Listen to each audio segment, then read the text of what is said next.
Hello and welcome to another episode of Diakonia, a call to service. Diakonia is the Greek word for service, also the root word for deacon.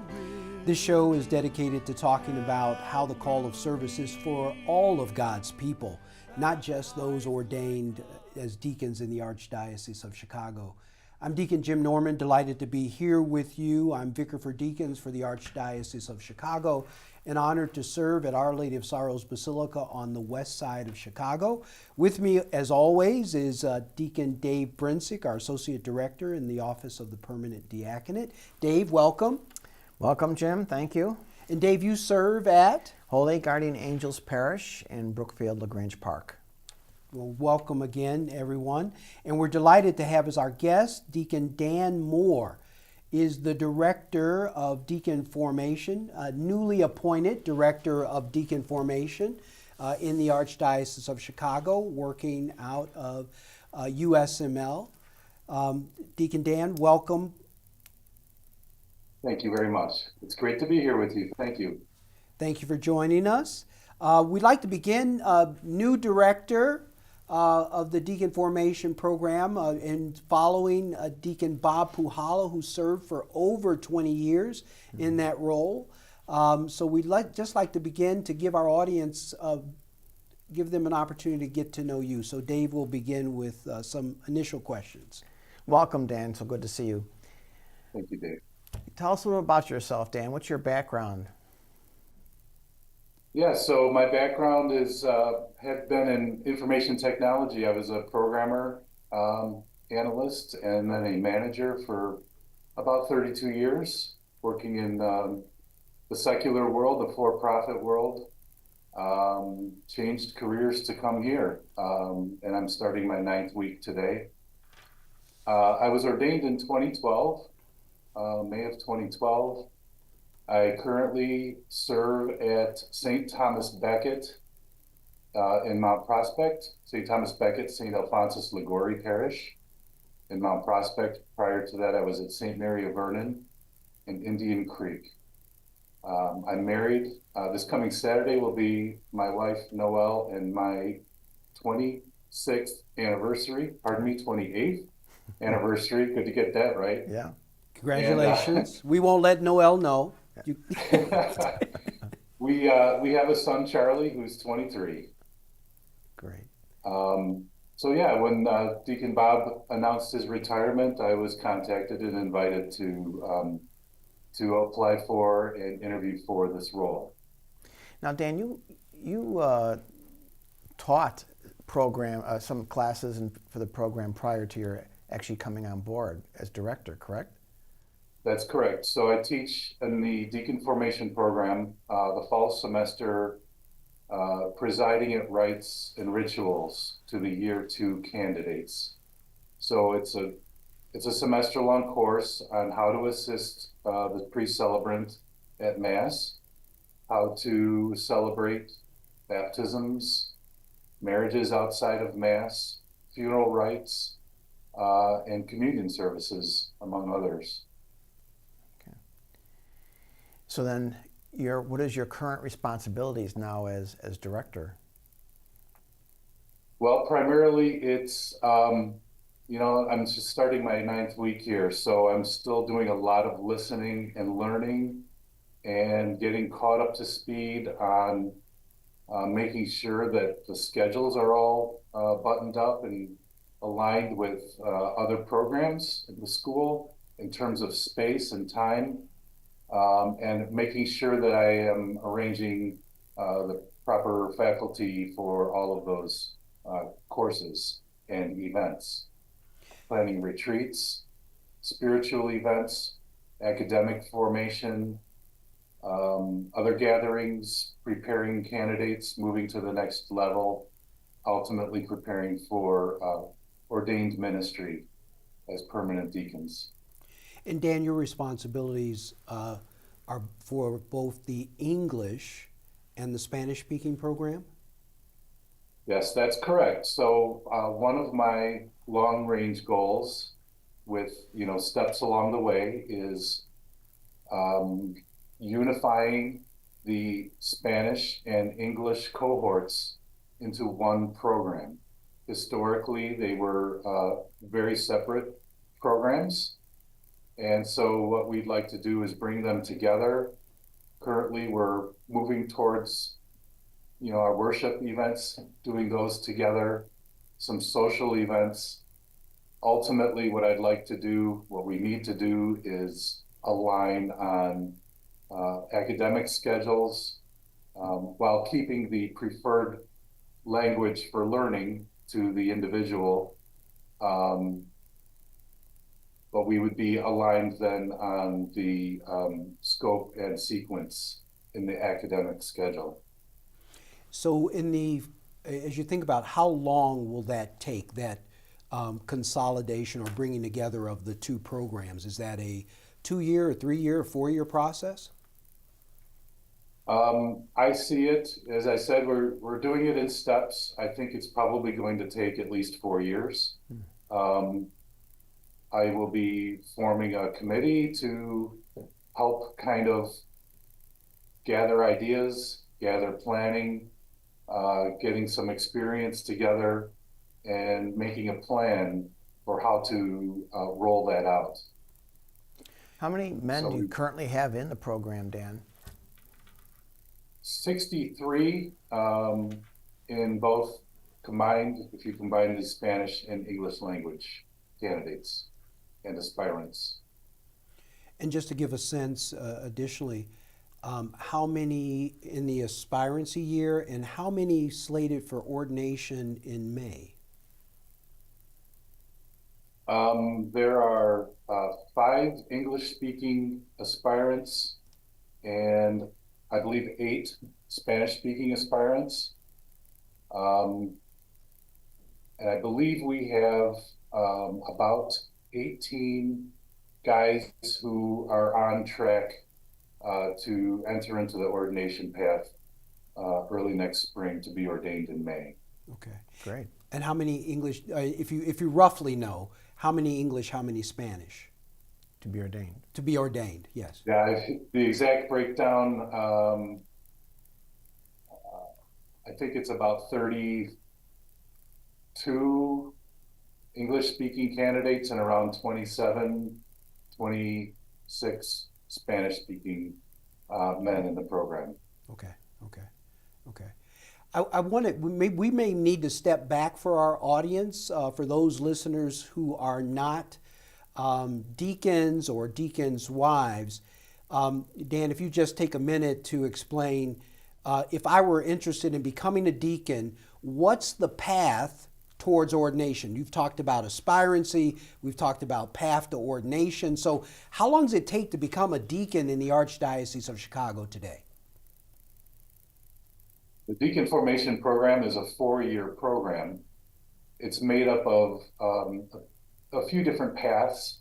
The first pathway in after being invited into the program after going through the application process is you're invited into aspirancy, which is a 1-year period of discernment, learning about the diaconate, the history, the spirituality, the theology of the diaconate, meeting with, you form a cohort, so you're helping each other along the way. You're learning about diaconal ministry, the ordained ministry of a permanent deacon. If you get to the end of that year and you are interested in continuing, then we have a scrutiny where the gentleman and his wife is interviewed by a group of people who determine whether he is ready or not to proceed into the candidacy path. If he is invited into candidacy, that's a period of 3 years. The academic work ramps up significantly. And then at the end of, or midway through that 3rd year of candidacy, then there's one last scrutiny to enter into the ordination path. So again, if the scrutiny board determines and recommends the man proceeds into the ordination path, then it's just a matter of months before he is ordained then at the cathedral. All of this time, all 4 years, the man is engaged not only in the specific offerings of the program, but He is also to be meetings monthly with a spiritual director, to be meeting monthly with his pastor, and of course also to be having ongoing conversations with his wife if he's married, and with his family, who play a critical role in discernment and his readiness to move to the next level. Prior to coming into the program, the pathway to get to this office is to, one way to do it is to go to the website, usml.edu, University of St. Mary the Lake, usml.edu. You'll see on the main page there a link across the top there for deacon formation. You can click that link and find a whole host of information in here. If you are a Spanish-speaking individual, there is a link in here to the Spanish language page of this version of this page, and you can read through that material. Ultimately, what I would like men to do is talk first with your wife.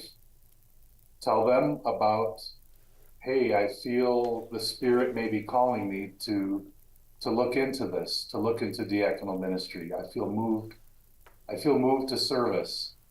And then they should be talking also to their pastor, of course. These conversations should be had before they reach out to me in the office and before they do an online application, because there are a couple other steps to be taken care of before they would do an online app.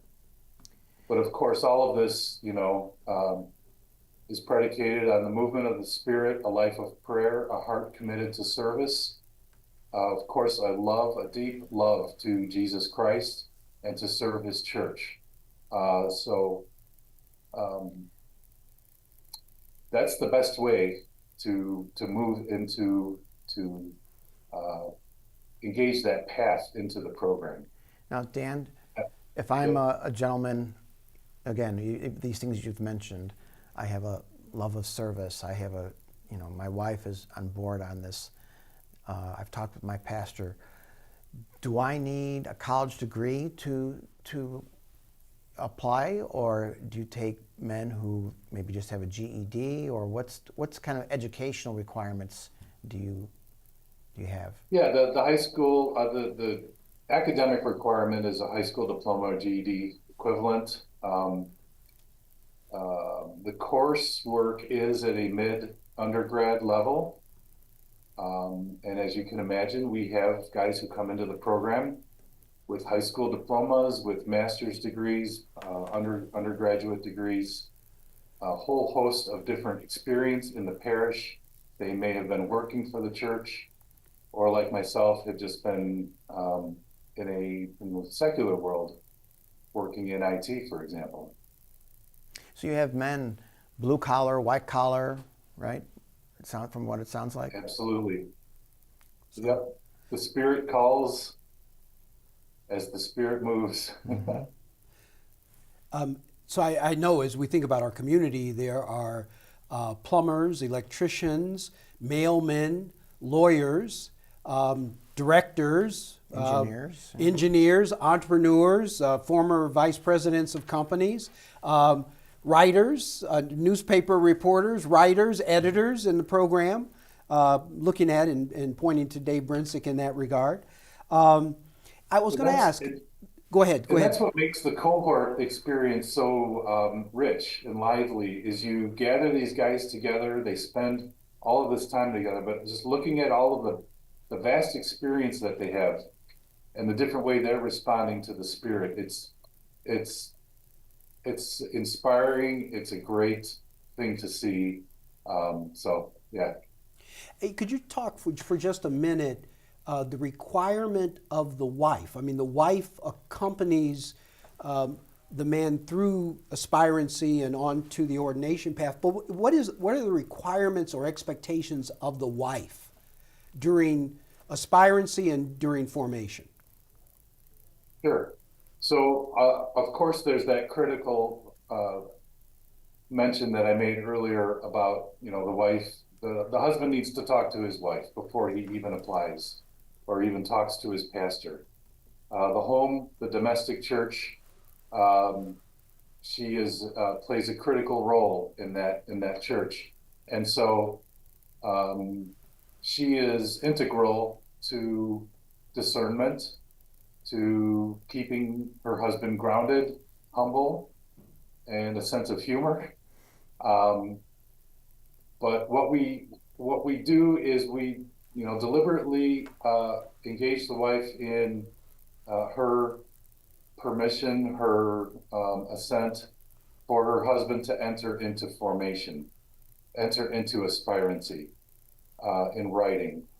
And then each step along the way, we're required by canon law to make sure that the wife gives her informed consent. So what that means is that early on in the program in aspirancy, we are very intentional on having the wife participate in many of the activities in the first year, this year of aspirancy. So she can also get a sense of what's coming for her husband in terms of expectations of academic preparation, spiritual formation, uh, travel times out traveling around to different churches, learning from our satellite education sites. And so with her participating at a higher level in aspirancy, we expect that she will be able to know what she is agreeing to and supporting in writing by approving, permitting her husband to go into candidacy. The same thing happens then before the ordination path in the third year of candidacy. The years of candidacy, the wife is expected to come to what are key events, so certain liturgies, some formation events here and there. We offer two wives' days of reflection a year. And then beyond that, they are welcome to the academic courses their husbands are required to attend. It's not a requirement for the wife, but she's welcome. And currently we do offer a certificate for her if she registers and attends all of the academic courses for a grade and participates just like the men are. So that's what a wife could expect. Is there a requirement at any point during either aspirancy or the ordination path for the wife participation in spiritual direction? Yeah, the expectation is that in the year of aspirancy, the wife does engage in spiritual direction. After that, it is encouraged, but it is up to her whether she continues that practice. Okay. You had made a reference earlier about academic rigor, that you think of it as undergraduate level coursework in the formation program. What's the time commitment if I'm thinking about this? And so what's my time commitment? How much time per week? When is it? Where is it? How much time on the weekend? I'll give you a rough number because I can't remember the exact contact hours off the top of my head, but the year two candidacy is probably the heaviest year of hours spent in the classroom, so-called contact hours. What a guy can expect in second year of candidacy is 2 nights a week of class. We currently are on a semester system, so fall semester, September to December, and then the spring semester, January to May. 2 classes a week for 2 hours, weeknights like Tuesday, Thursday. Pretty regular, as in twice a month, 5 to 6 hours on a Saturday. And then spread around throughout that academic formation is a monthly meeting with theological reflection group, So the cohort is divided up into smaller groups. They meet with an ordained deacon and his wife to get together for for theological reflection. Um, so along with, spiritual direction, meeting with your pastor, reading, writing reflection papers. We also have a year-long project that each of the men is engaged into over 3 of those 4 years that reflect the threefold office of the deacon: service to liturgy, service to the word, service to charity. Those are 3 different munera or offices of the ordained deacon. And so we have the candidates do a year-long project for each of those offices. I mean, ultimately, it comes down to observations, some charitable work, and then doing some reflection on those experiences.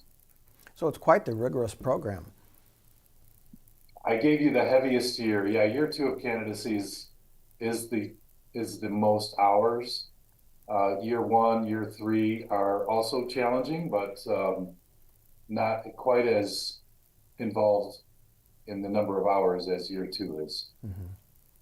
Okay. I was going to ask then, what is it when men come to you inquiring? I guess we've given a lot of information here about the content, the nature of formation from aspirancy through candidacy, through ordination. It's a lot of information. Are you planning any exploratory sessions throughout the year where a man and his wife may be able to come and sit with you or other deacons, in the evening, to just have more questions answered about a day in the life of a deacon or a deacon's wife, or questions about formation? Yes, so I'm actually doing some of that work now. I have some individuals who either have already applied or they're interested in applying. They've reached out to me either by word of mouth from men already in the program, or people who reach out to your office, the Vicar for Deacons office, and you direct them to me. And so I am starting to meet with individuals to talk to them and hear their story. That's what I really was eager.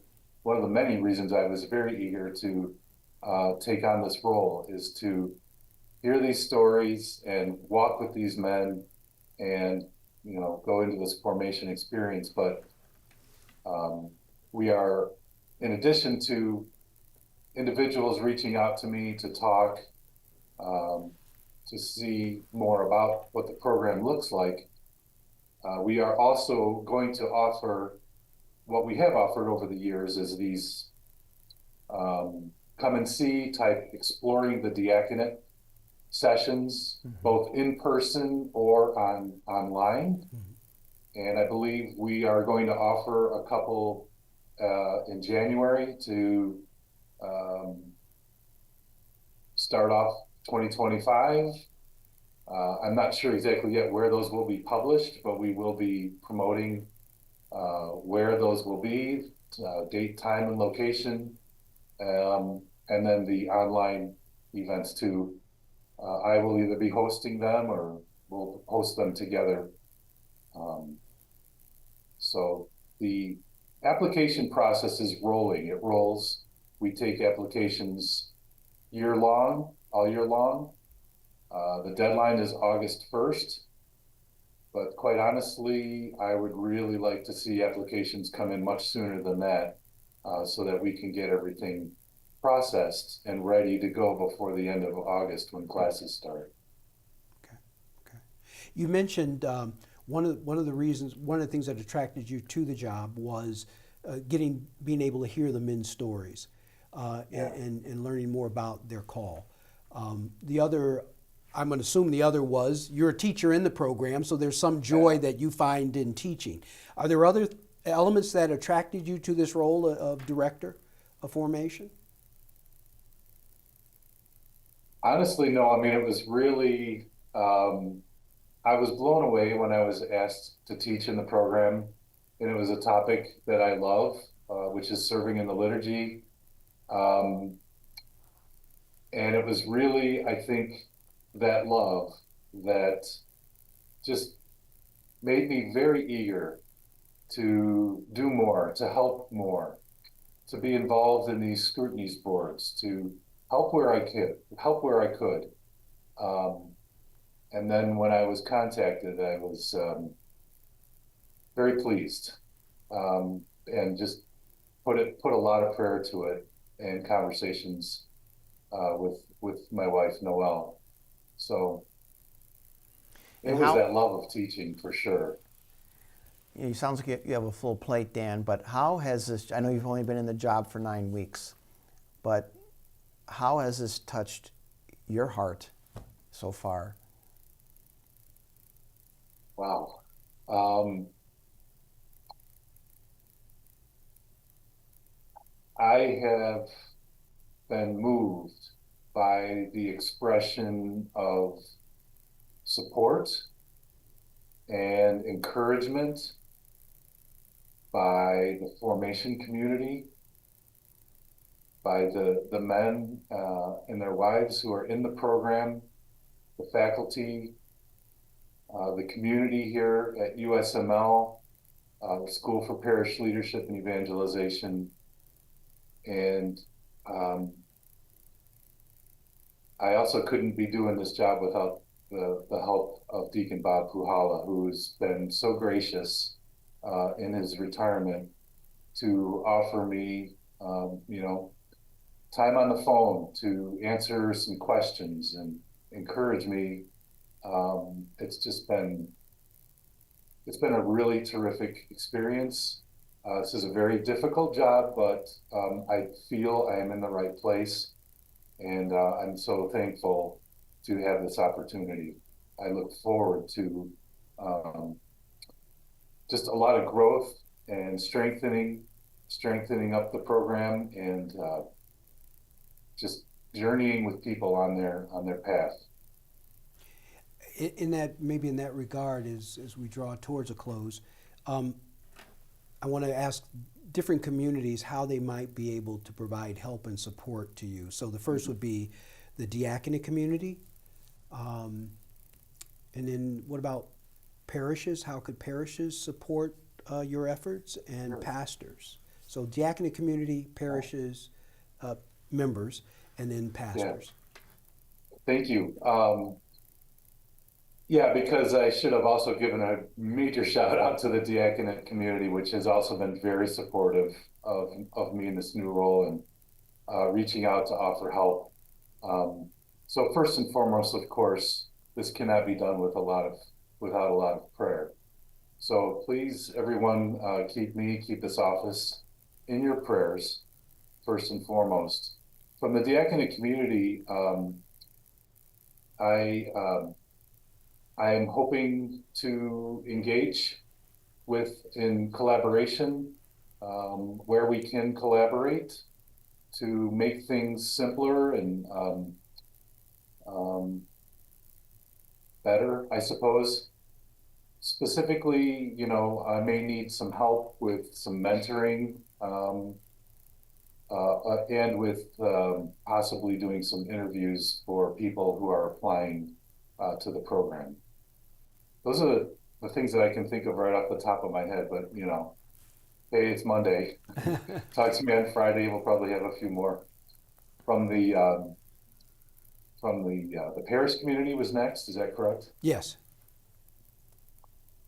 So I'm really glad that you asked that question, because we talk a lot about vocations, and I have no doubt that God is calling men to priesthood, to the permanent diaconate, calling uh, men and women to religious life.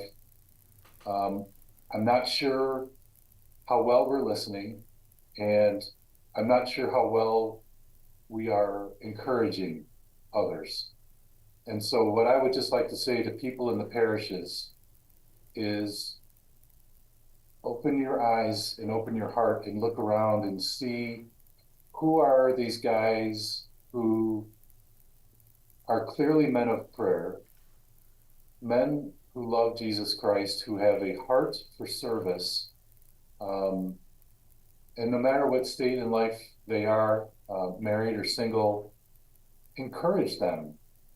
Just say, hey, I think you may have a call, you may have a possible call to ordained ministry. Maybe you should think about the permanent diaconate. Have you ever thought about that? Don't be afraid to have that conversation. Um, take courage and engage the guy. And for pastors, same thing. And many of you pastors and associates are doing a great job of this. Meeting with guys, telling them, engaging them in help, leading different ministries in your parishes. Maybe you have somebody who's been particularly thriving in a ministry and who might just be a right fit for the program, for a possible ordained ministry someday. Reach out to me first if you'd like, and we can talk, or engage the man yourself, because you've gone through this process yourself, and then have them reach me. You have to support your candidate throughout his formation years, and so the relationship with you as pastor, or if you delegate someone to supervise, is critical in that relationship, in that formation experience. I think you're looking for men with, what we like to say, the heart of a deacon, the desire, the drive to serve. Absolutely. So the deacon is ordained. When a deacon is ordained, he's configured to Christ the servant, that icon of service. And so, first and foremost, that's what we are looking for, is a guy who's disposed in his heart, in his mind, his whole being, is he oriented for service. So that's of utmost importance in discernment. Well, thank you. I wanted, just as we ought to make note here for our listeners, Chicago is the largest diaconate in the world, which would make deacon formation you the largest formator of deacons in the world. So you have a huge job. You have our gratitude and our ongoing support for the work you do. As we begin to close, I'd like to just take us back to where we were earlier. If a man is interested in exploring the diaconate, he can go to the USML website, click on Deacon Formation, and there he will find a host of information to give more information about the program. You can reach out to the director of formation, Deacon Dan Moore. If you're interested specifically in the Spanish program, you go just a little bit lower on the website and you click Spanish formation, and the information comes up there. There will be information, exploratory sessions throughout the year beginning in January, so that you could meet in person the director of formation, meet deacons, deacons' wives, and maybe some pastors along the way that may be hosting the sessions if you come to a live session. There will also be virtual sessions done on Zoom for you to learn more about becoming a servant of Christ, both in the Word, in the liturgy, and in charity, the three aspects of our diaconate. And Dan, what is your contact information if someone wants to speak with you? So the best way to reach me, phone or email. So my email is on the pages we were just looking at. It's dmoore@usml.edu. And my office phone number is 847-837-4564. Those are the best ways to reach out to me. Great.